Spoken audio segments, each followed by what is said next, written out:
Canopy Sale datang lagi.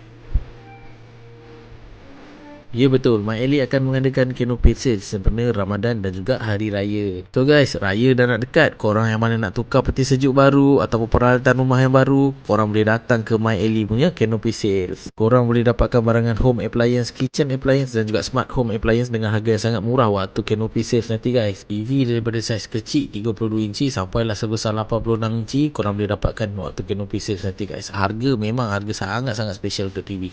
Soundbar dengan tower speaker pun ada tau guys. Siap boleh karaoke lagi. Wish teruk betul ni. Untuk aircon korang boleh join program Nur E-Rebate dan claim korang punya Nur E-Rebate voucher sebanyak RM200. Korang yang mana nak cari peti sejuk, nak claim Nur E-Rebate, korang boleh dapat peti sejuk bawah RM900, bawah RM1,000. Lepas tu kalau nak yang besar pun ada. Tadi tu besar kecil dengan sederhana lah. Ada 310 liter, ada yang 320 liter. Ataupun kalau korang nak yang lagi cantik, korang boleh claim yang ini.